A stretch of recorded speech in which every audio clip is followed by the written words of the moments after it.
capítulo 119. Salmo 119, verso 75. Entonces yo creo que está bien que se queden nuestros hermanos aquí, porque este mensaje creo que tiene que ver con ellos, aleluya, y tiene que ver con los padres también. Creo que va a casar muy bien la palabra del Señor para nuestros corazones. Encontré un texto que todavía me siento hablando solo con ese texto. Algo que en realidad yo no había logrado ver, y que a la luz de este pasaje puede lograr uno llegar a comprender lo que a veces Dios hace en nuestra vida y que pareciera que no tiene lógica, que no tiene razón de ser. En el Salmo 119, en el verso 75, dice así la palabra del Señor: conozco, oh Jehová, que tus juicios son justos. Oiga, y conforme a tu fidelidad me afligiste. Volvamos a leerlo porque hay que como recibirlo muy bien, entenderlo muy bien. Conozco, oh Jehová, que tus juicios son justos y que conforme a tu fidelidad me afligiste. Gloria a Dios. ¿Cuántos dan gloria a Dios todavía? Yo creo que la mayoría de nosotros vamos a coincidir en la primera parte del versículo, en la primera estrofa del versículo. Vamos a coincidir todos en que los juicios del Señor son justos, los juicios del Señor son rectos, porque Dios es justo. ¿Cuántos dicen amén? Y todos sus juicios, todo lo que Él aplica en la vida del creyente, pues son justos. Pero tratar de comprender la segunda parte del versículo obviamente va a chocar en algún momento con algunas ideas que nosotros podríamos tener. ¿Cómo lograr entender que Dios muestra su fidelidad? Afligiéndonos. Aleluya. ¿Cómo es que el salmista logra expresar en un canto? Porque el salmo es un canto, pero recuerde que es un canto con verdades de Dios. Y el salmista expresa: Señor, por la fidelidad o por lo fiel que tú eres, me estás afligiendo. Aleluya. Cuesta entenderlo porque en nuestros días hay mucho sentimiento, por ejemplo, de triunfalismo. Hay muchas ideas de victorias y de vencedores, y que de plano en Cristo nosotros siempre estamos en victoria y nunca sufriendo. Pero resulta que el salmista logró ver que Dios muestra su fidelidad haciéndonos sufrir, afligiéndonos. Y entonces eso choca un poco con nuestra ideología o hasta con nuestra teología a veces. Y entonces yo estaba viendo que en primer lugar debemos tomar muy en cuenta que el salmista está hablando de juicios justos porque ha entendido en primer lugar que cuando el Señor juzga a su pueblo y juzga el pecado, pues castiga. Eso es justo, ¿sí o no? Hello. ¿Es justo que Dios castigue el pecado? Sí, es justo. Eso logramos entenderlo. Logramos entender que es justo porque el Señor dio a entender que todo pecado tiene una retribución. Y cuando el Señor juzga, juzga con justicia. Pero lograr percibir lo que el salmista también ve cuando es una muestra de Dios. La prueba, la aflicción es una muestra de fidelidad, porque se refiere, este pasaje se refiere a la aflicción que viene como corrección de nuestra alma por haber transgredido la ley de Dios. Y entonces, en ese sentido, cuando el Señor aplica una corrección a nuestra vida, es porque Él es fiel. Aleluya. Es porque Él es fiel. Y por ser un Padre fiel y por ser un Dios fiel, aplica aflicción correctivo, porque Dios no mira lo que está pasando hoy nada más, sino que Dios mira lo que va a pasar en el futuro y más adelante. Ahora, para tratar de analizar esta frase, yo creo que es importante lograr relacionar lo que los padres, por ejemplo, hacemos como algo natural. Por ejemplo, todos los padres deseamos que nuestros hijos estén protegidos, que nuestros hijos estén guardados, que nuestros hijos no pasen situaciones muy complicadas, que no sufran. Vaya, que yo creo que usted va a estar de acuerdo en esto. ¿Qué padre quiere ver a sus hijos sufrir? Aleluya. ¿Verdad? Entonces, la mayoría de nosotros no quiere ver a nuestros hijos sufrir. Y porque no los queremos ver sufrir, muchas veces tomamos acciones que no le permitan a nuestros hijos pasar por situaciones de dolor y por situaciones de sufrimiento. Pero ojo con esto. Esos somos nosotros los padres. Y asumimos de que Dios es igual. Aleluya. Ojo con esto. Asumimos que Dios también no nos va a dejar sufrir. Por eso tenemos la esperanza de que en toda situación difícil, Dios vendrá en mi ayuda. Aleluya. ¿O no, hermano? Señor, ven en mi auxilio. Señor, ven en mi ayuda, porque tú eres un Padre fiel. Pero Dios muestra su fidelidad dejándonos sufrir. Y esto va a ser un poquito complicado. Yo espero tratar de explicarlo bien para que usted no se vaya. Ay, entonces sufrir me tocó a mí. No, espéreme. Ya le voy a explicar bien esto. Porque para nosotros los padres, los seres humanos, padres o madres, tratamos de evitar que nuestros hijos pasen por esas situaciones incómodas, por esas situaciones de dolor. Por eso, fíjese bien, cuando le dejan el montón de tarea en la escuela, muchos padres hacen y deshacen porque la tarea llegue a tiempo. Y al final, ¿quién la hizo? Aleluya. Ay, es que pobrecito mi niño, lo van a regañar. Y entonces de plano yo voy a ayudarle. Pero eso era lo correcto. Aleluya.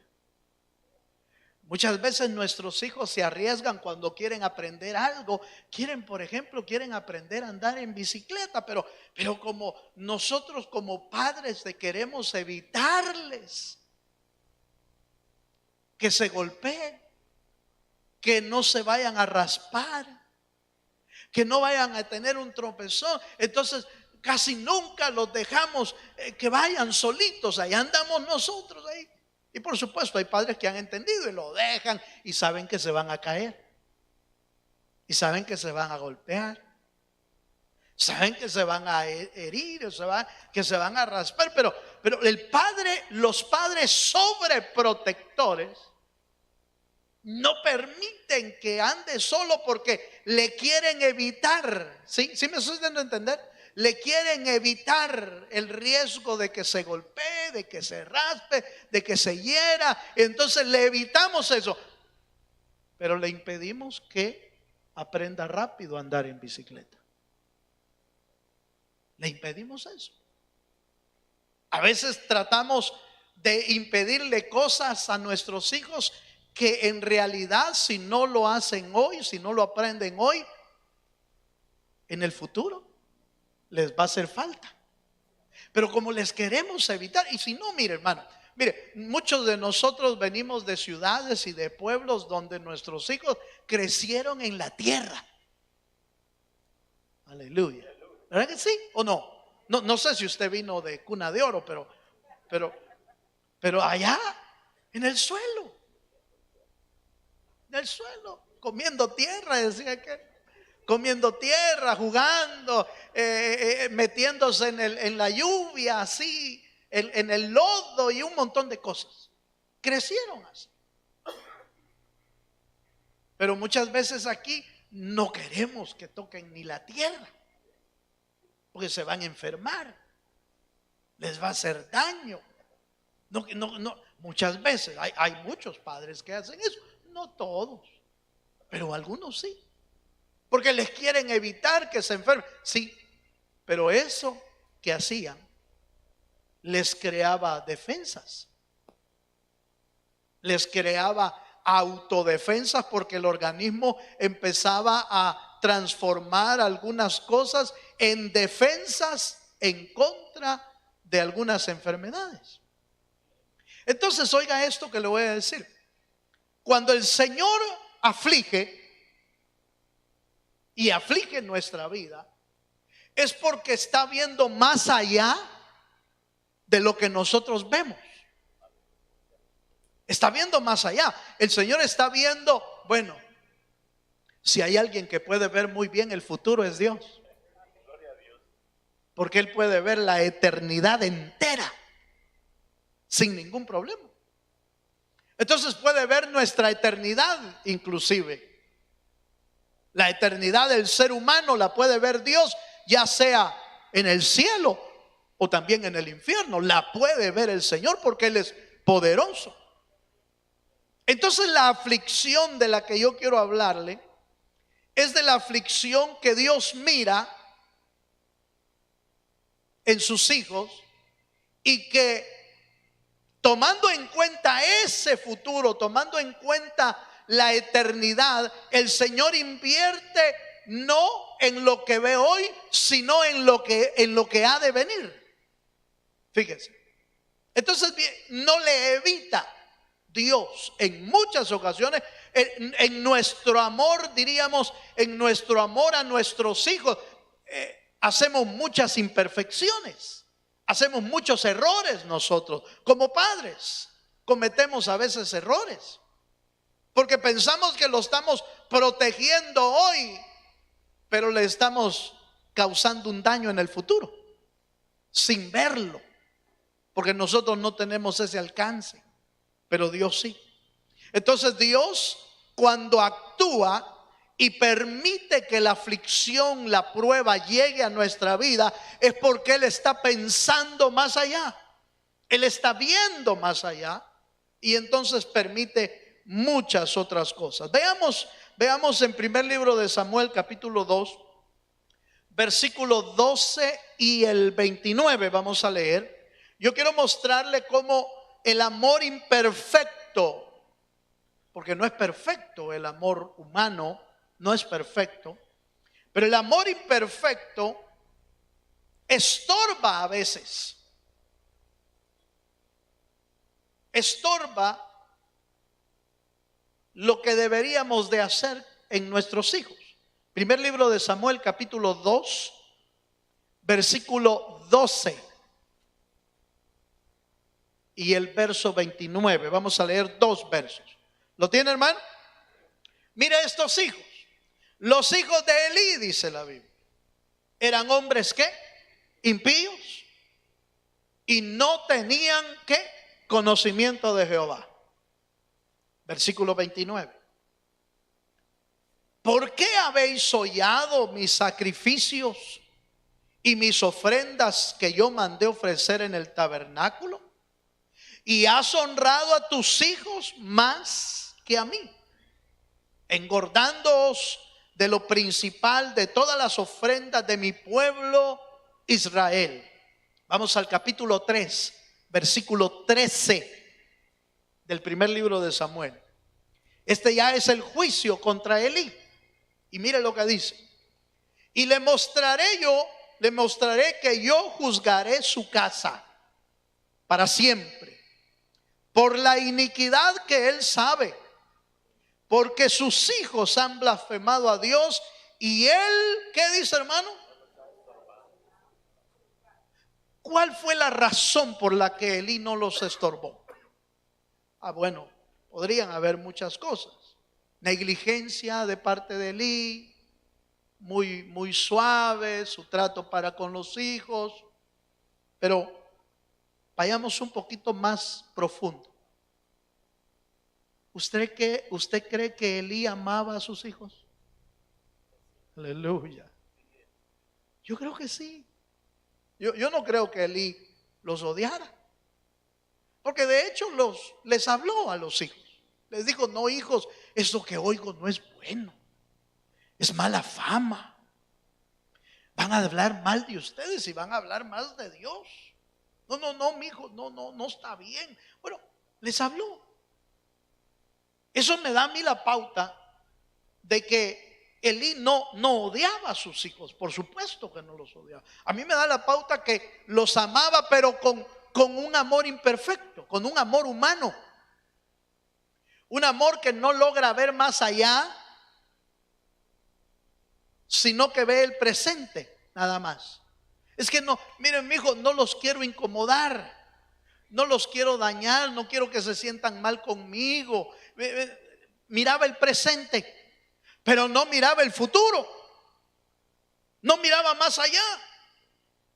Por supuesto que los hijos de Elí requerían una disciplina, requerían un castigo, requerían un padre que se parara firme y les dijera: pues hasta aquí van a llegar. Y probablemente necesitaban ser disciplinados, pero quizás no quiso que padecieran dolor. Quizás no quiso que padecieran sufrimiento. Prefirió evitarles el mal rato, el mal momento, el castigo, la disciplina. Y ese es el error que muchos padres cometen hoy, que les evitan el momento difícil hoy, pero no piensan en el futuro, no piensan en las consecuencias o las implicaciones que vienen en el futuro por no haber puesto un momento quizás de dolor, de sufrimiento o de castigo. Porque el carácter no se va a formar bien, porque las decisiones de sus vidas no van a ser las mismas en el futuro por lo que hoy vivieron. Entonces parece ser, o lo que yo veo en la escritura, es que Dios es un padre. ¿Cuántos dicen amén? Pero no como nosotros. No como nosotros. Dios nos ama. ¿Cuántos creemos eso? Pero la idea, oiga esto, la idea que nosotros tenemos del amor es que como Él nos ama, nos va a librar de todo. Aleluya. Pero Dios mira más allá y dice: no, yo sí te voy a dejar sufrir. Aleluya. yo te voy a dejar padecer. Yo te voy a dejar pasar por la prueba. Yo sí te voy a disciplinar. ¿Por qué? Porque Dios no está pensando en el presente. Dios está pensando en el futuro, en tu final. ¿Cuántos me están entendiendo, hermano? Entonces yo estaba viendo que pensando en esto, el Señor, vea conmigo unos pasajes, por favor. Vaya conmigo al Salmo capítulo 66, versículo 10 al 12. Allí y en muchos pasajes se logra ver que el Señor no tenía problemas para meter a Israel, a su pueblo y a la iglesia. No tiene problemas Dios para meterlos en tiempos de angustia. Aunque Él es un buen padre y un padre fiel, el Señor muestra su fidelidad permitiéndonos que pasemos por la aflicción. Por eso el salmista allá en el que leímos, en el Salmo 119, conforme a tu fidelidad me has afligido. Eso es lo que dice el salmista. Salmo 66, acompáñame por favor. Versículo 10 al 12. ¿Lo tiene, hermano? Dice: porque tú nos probaste, oh Dios, nos ensayaste como se afina la plata. Nos metiste en la red, pusiste sobre nuestros lomos pesadas cargas. Hiciste cabalgar hombres sobre nuestras cabezas. Pasamos por el fuego y por el agua, y después nos sacaste a la abundancia. Pero ¿se da cuenta usted por dónde lo pasa Dios a uno? ¿Se da cuenta? Por eso dice, vamos a pasar, Isaías dice que aunque pase por el agua, no me voy a ahogar. Aunque pase por el fuego, pero note por favor, quiere decir que sí vamos a pasar por el agua y vamos a pasar por el fuego. O sea, no nos va a quemar, es decir, no nos va a consumir. La prueba no es para consumirnos. La prueba es para tornar nuestro corazón hacia Dios. Y por eso usted ve a lo largo de la historia del pueblo de Israel y a lo largo de la historia de la iglesia, usted ve constantemente a Israel y al pueblo de Dios estar siendo metidos en pruebas, en angustias, en aflicciones. Cuando el pueblo de Israel se comportaba mal, dice que levantaba a Dios un pueblo pagano, un pueblo que no conocía a Dios, y los entregaba en la mano de ellos. Los entregó a Egipto, los entregó a Siria, los entregó a Persia, los entregó a Roma. ¿Por qué? ¿Cuál era la razón? ¿Cuál era la razón que Dios los metiera en esa aflicción? Porque sus juicios son justos y porque su fidelidad se muestra aún en medio de la aflicción. Cuesta entender que el Señor lo permita, pero vuelvo a este punto, es que Él está viendo el futuro. Por ejemplo, si usted mira la Escritura, usted mira con claridad, es necesario que a través de, ¿qué dice, hermano? De muchas tribulaciones entremos en el reino de Dios. Pero ¿por qué? ¿Por qué nos mete hoy en esa aflicción y por qué nos mete hoy en esa tribulación? Para evitarnos la tribulación futura. ¿Me está entendiendo, hermano? ¿Cuál es la razón por la que Dios hoy te prueba, hoy te aflige, hoy te angustia? Para evitarte lo que viene. Porque Él ve el futuro. Y lo que viene para la humanidad y lo que viene para la tierra, por ejemplo, hablando acerca de la gran tribulación, es para probar, dice la Biblia, para probar a los moradores de la tierra. Y entonces, para que usted y yo no estemos entre los moradores de la tierra, entonces nos aflige hoy. Porque la aflicción y las pruebas tienen tres, oiga esto, tres propósitos. Atención con esto. Número uno, el primer propósito es que las pruebas y las aflicciones forman nuestro carácter. Oiga esto.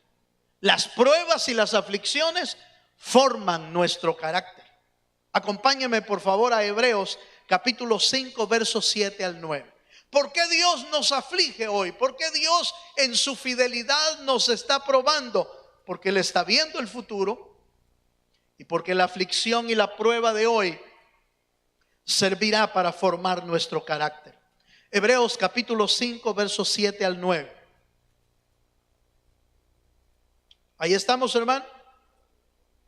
Dice, y Cristo en los días de su carne, ofreciendo ruegos y súplicas con gran clamor, oiga esto, con gran clamor y lágrimas al que podía librarle de la muerte, fue oído a causa de su temor reverente, y aunque era hijo, por lo que padeció, aprendió obediencia, y habiendo sido perfeccionado, vino a ser autor de eterna salvación para todos los que, ¿qué dice, hermano? Los que obedecen. Usted ve cómo Cristo, cómo Dios el Padre tuvo que tratar la vida de Jesús. Y dice que Jesús, estando en su carne, es decir, estando en condición de hombre, estando en condición de cualquier ser humano, tuvo que clamar el Señor, tuvo que derramar lágrimas, tuvo que suplicar al Señor, al que podía librarlo de la muerte. Pero si usted revisa bien la escritura, el Señor lo llevó ¿hasta qué momento? Hasta la muerte. El Señor no le suprimió el dolor a Jesús. El Señor no le suprimió el sufrimiento a Jesús. Y de plano Jesús no tenía razones ni causas para padecer. ¿Está usted de acuerdo conmigo, hermano? ¿Tendría alguna razón Jesús para padecer humanamente si no había cometido ningún pecado? Si no había cometido ninguna falta, no había hecho ningún mal a los hombres, ni a Dios le había hecho, pero no le suprimió el dolor a Jesús. ¿Por qué? Porque ese sufrimiento y ese padecimiento estaba perfeccionando su vida para que llegara a ser el autor y consumador de la fe, que es en Cristo Jesús. Se estaba formando en él. Por eso la Biblia dice que crecía. ¿En qué crecía, hermano? En gracia, en sabiduría. Estaba creciendo, estaba siendo formado, y por esa formación tuvo que padecer. Entonces los sufrimientos y los padecimientos de nuestra vida no son por gusto. Dios lo permite porque está formando nuestra vida. ¿Cuántos dicen amén? Número 2, ¿para qué más sirve el sufrimiento? ¿Para qué más sirve la prueba? Las pruebas o los sufrimientos corrigen nuestra manera de ser. Hebreos capítulo 12 versos 5 al 6 habla de un sufrimiento que produce arrepentimiento en nuestra vida. Un sufrimiento que hace que corrijamos nuestra manera de caminar. Hebreos capítulo 12 versículos 5 al 6. Dice: y habéis ya olvidado la exhortación de que como a hijos se os dirige, diciendo: hijo mío, no menosprecies la disciplina del Señor, ni desmayes cuando eres reprendido por Él, porque el Señor al que ama, ¿cuántos son amados de Dios? Lo disciplina y azota a todo aquel o todo el que recibe. ¿Cuántos son hijos del Señor? Aleluya. Si el Señor ha tenido que disciplinar nuestra vida, será porque tiene que corregir algunas cosas en nuestra vida. Hay cosas que estamos haciendo mal en nuestra vida. Hay cosas que estamos cometiendo mal. Y no, el Señor no tiene problemas para castigarnos.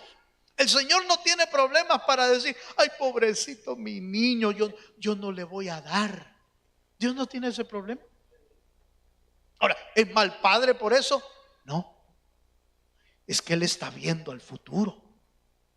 Él está viendo que no nos extraviemos del camino. Él está viendo que no lleguemos hasta que ya no hay retorno para nuestras almas. Por eso el Señor antes de que el pábilo se apague, aun cuando está humando, Dios lo trata. Dios tiene que atenderlo. ¿Para qué? Para no llegar al lugar o al momento donde ya no hay retorno de nuestra vida. Dios no tiene problema para disciplinar. ¿Por qué? Porque Él es fiel. Y cuando Él castiga, Él está mostrándonos su fidelidad. Él no quiere que nos perdamos. ¿Cuántos dicen amén? Él prefiere que sintamos la disciplina, sintamos el dolor, sintamos el sufrimiento, sintamos la prueba, con el fin de que no nos perdamos en el futuro. Dios no tiene ese problema. Dios no comete el error que nosotros como padres humanos cometemos. Le dejamos pasar una, dejamos pasar otra, dejamos pasar otra. Y después, qué pobrecito el niño, pobrecito. Es pobrecita la niña. No hay que tocar. Pero le estamos haciendo un mal para el futuro. Porque la disciplina se aplica cuando es el tiempo para corregir. Por eso usted recuerda que Proverbios habla de la disciplina que se aplique de madrugada, dice. De mañana, pues, ¿verdad?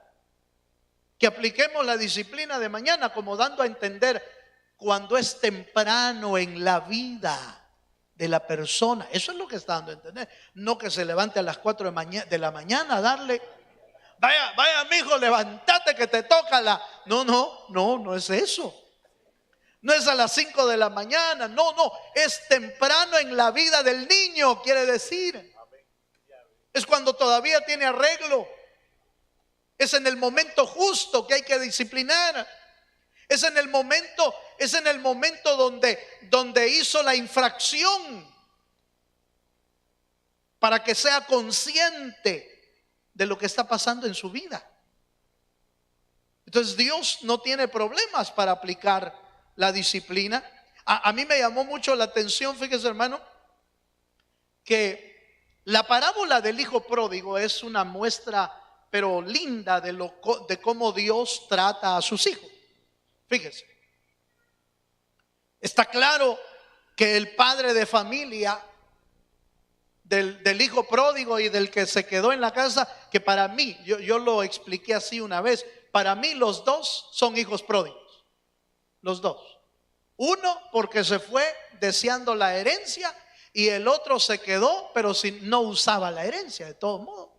Y cuando vino el otro, bravo, enojado, entonces los dos andaban en la calle, espiritualmente hablando.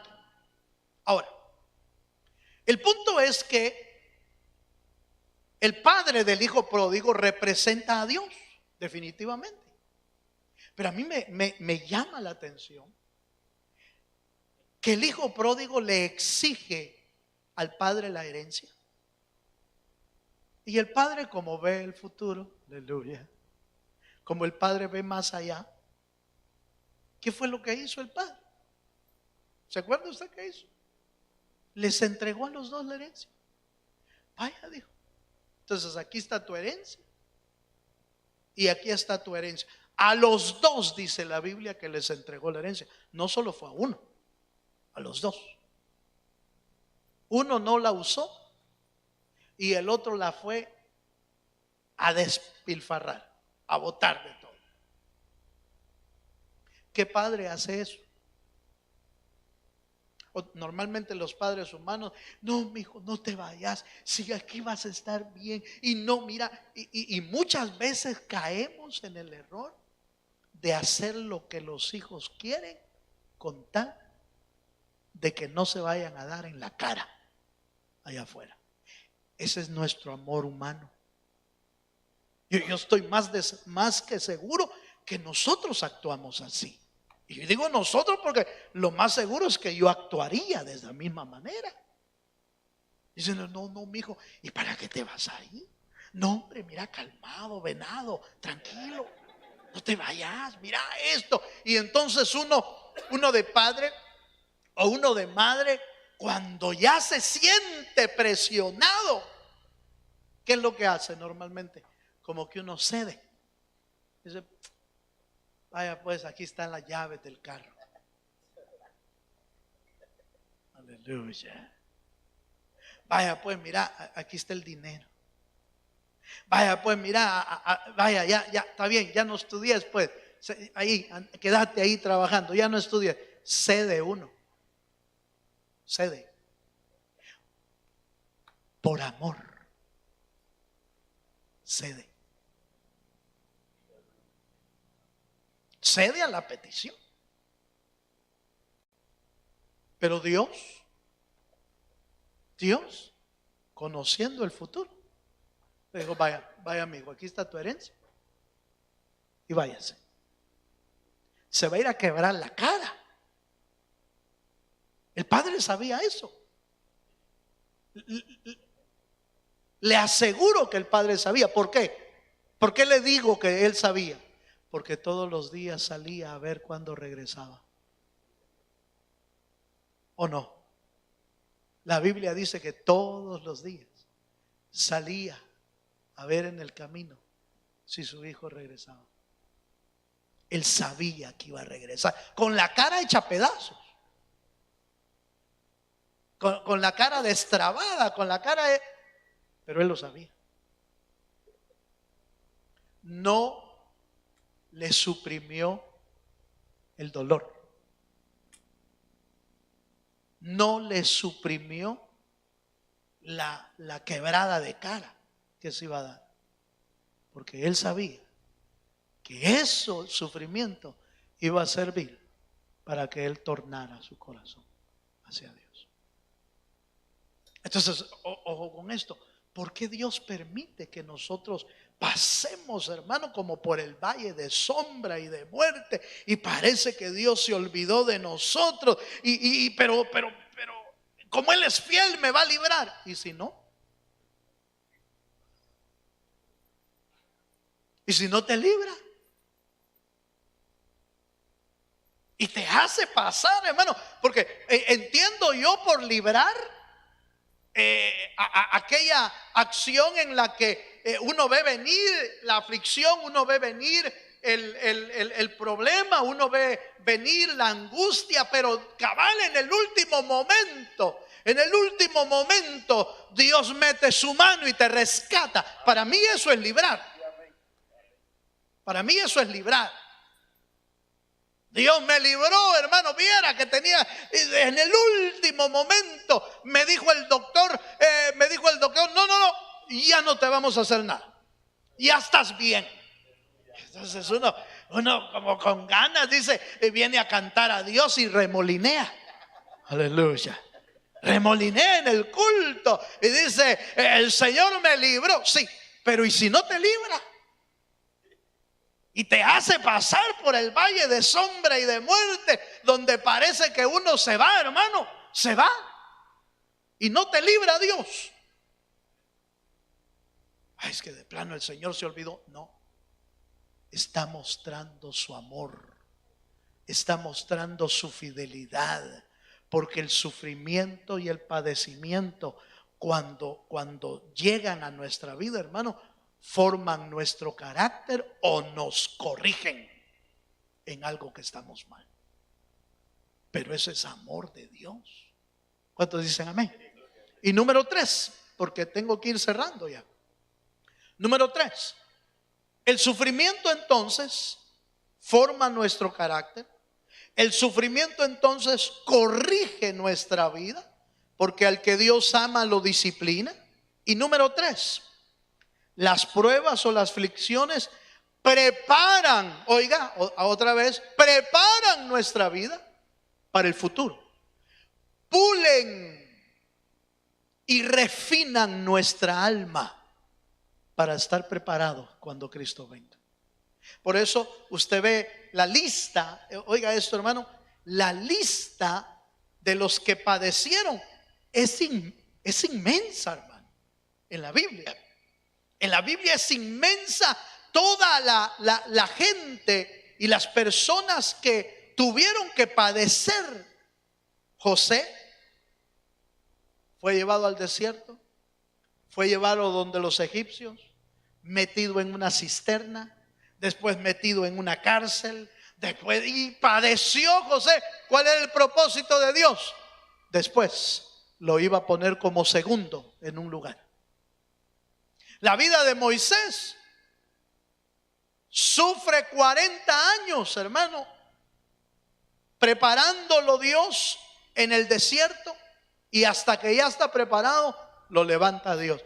Todos los sufrimientos y padecimientos que Moisés había pasado solo sirvieron para preparar su vida, porque estaban afinando y puliendo su alma para cuando el Señor venga. Mire hermano, muchos de nuestros sufrimientos y padecimientos es para quitarnos alguna impureza de nuestra vida, como el oro refinado. O sea, ¿sabe usted que el oro para que bote todas las impurezas, para que bote lo que no sirve, lo tienen que meter, hermano, a una temperatura en hornos, a una temperatura de fuego sumamente elevada, y lo que hace es desprender escoria, desprender basura, desprender otro material que no es oro, hasta que queda el oro puro. ¿Cuántos hemos oído eso, hermano? Y la Biblia dice que así como el oro y como la plata son, hermanos, refinadas en el crisol, así nuestra alma es refinada en las pruebas y en las angustias que Dios permite para que demos la talla. Así que, si de alguna manera hasta el día de hoy siempre hemos pensado o siempre le hemos estado diciendo al Señor, mire, yo espero que usted y yo ahora podamos tener una frase más en nuestra oración de cuando estamos pidiendo que el Señor nos libre de la angustia y de la aflicción. Normalmente uno, cuando ve venir la angustia y la aflicción, se tira a pedirle al Señor, Señor, líbrame. ¿O no? ¿Verdad que eso es lo que pedimos? Señor, líbrame de la angustia, líbrame de la aflicción. Y damos por hecho y sentado que porque Dios es fiel, nos va a librar. Pero porque Dios es fiel, es que a veces nos deja ahí. Entonces deberíamos de agregarle a nuestra oración, Señor, si es tu voluntad. Por eso es que el Señor Jesucristo sabía orar, hermano. Si es tu voluntad, Señor, pasa de mí esta copa. ¿Se acuerda? Pero Él agregó a la oración algo que usted y yo debemos agregar. Hágase, Señor, tu voluntad y no la mía. Si agregamos esa parte, ¿saben lo que estamos haciendo? Estamos reconociendo que Dios es soberano y Él hace como Él quiere, cuando Él quiere, lo que Él quiere y con quien quiere. Él es soberano. Pero al agregar esa parte, Señor, haz tu voluntad, estamos reconociendo también que su plan es perfecto. Nos libre o no nos libre, su plan es perfecto. Y nosotros nos vamos a sujetar a ese plan. Los 3 jóvenes hebreos que fueron lanzados al horno de fuego, ¿se acuerda? 7 veces más calentado que lo normal. Tenían palabras sabias en él cuando le dijeron al rey: debes de saber esto, que el Dios a quien servimos, Él puede librarnos del horno de fuego. Pero si no nos libra, esa parte no la dice uno, hermano. O no. Esa parte no la dice uno. Uno dice: Señor, tú me puedes librar. Señor, yo sé que tú me puedes librar. Pero, ¿y si no? Podríamos decir nosotros: Señor, tú nos puedes librar, pero si no nos libras, Señor, de todos modos seguiremos adorándote, de todos modos seguiremos amándote, de todos modos seguiremos sirviéndote, de todos modos. Yo recuerdo el testimonio de un pastor que en su testimonio dijo cómo en algún momento su esposa cayó enferma, alguna enfermedad grave, y en el testimonio que él estaba contando, parece ser que él oró al Señor y le dijo: Señor, si tú sanas a mi esposa, si tú, Señor, haces la obra con mi esposa, Señor, yo te voy a servir más, te voy a servir con todo mi corazón. Eso era lo que estaba orando él.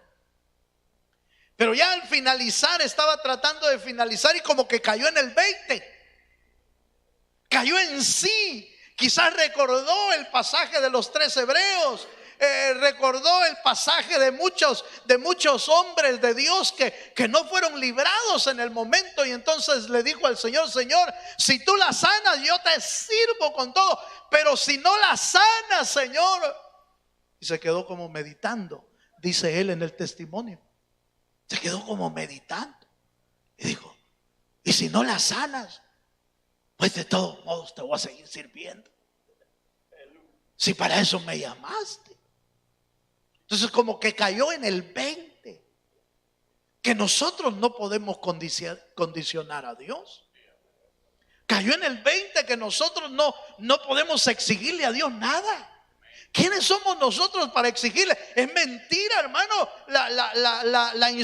el estudio y la enseñanza y la teología de mucha gente que podemos exigirle a Dios hasta el cosa, Señor, porque de todos modos nosotros somos dioses pequeños.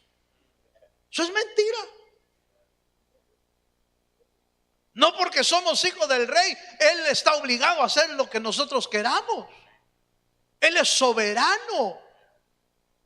Y cuando agregamos a nuestra oración: Señor, si puedes salvarme, si puedes librarme, si puedes sanarme, si puedes sacarme de esta aflicción, Señor, bendito sea tu nombre, pero hágase tu voluntad y no la tuya y no la mía. No importa que no nos libre, Dios está mostrando su fidelidad. Y eso fue lo que entendió David. Señor, tus juicios son justos, y conforme tu fidelidad me has afligido. Aleluya. Cuando Dios te está afligiendo, es porque Dios es fiel con tu vida y mi vida. Tenemos que cambiar el cassette y entender que muchas apreturas a las que Dios nos mete hoy es porque te quiere librar en el futuro, y son necesarias hoy para formar tu carácter, para corregirte y para pulirte, para que estemos preparados para cuando el Señor venga. Póngase de pie, por favor. Así todo afligidito lo veo.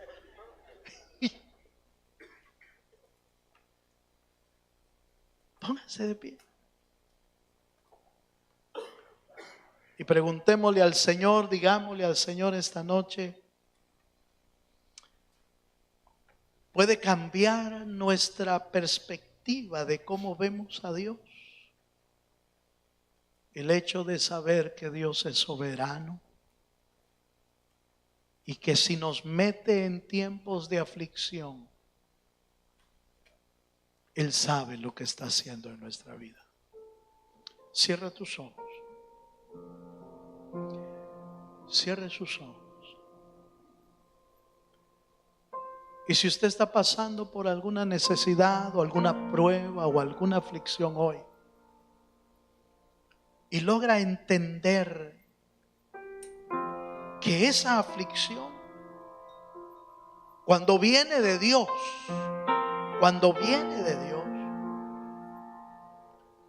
está cumpliendo un propósito en nuestra vida.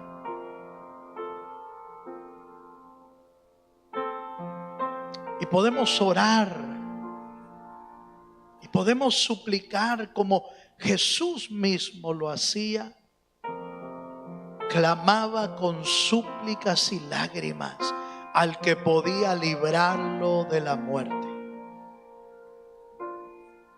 Pero Dios hará siempre su voluntad y es parte de su fidelidad. ¿Quieres traer delante de Dios tu aflicción, tu carga? Y animarte a decirle: Señor, haz tu voluntad en mi vida. Véngase.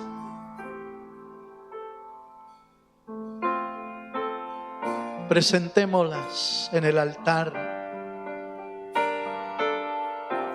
Presentémosla delante de Él.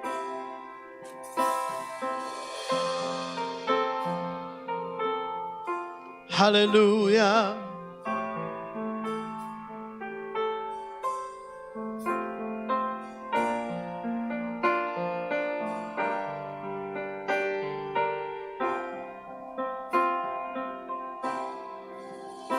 Oh sí, Jesús.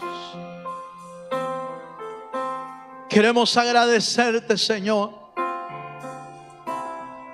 Queremos traer delante de tu altar nuestras necesidades, nuestras aflicciones, porque tú eres fiel. Señor, traemos toda aflicción,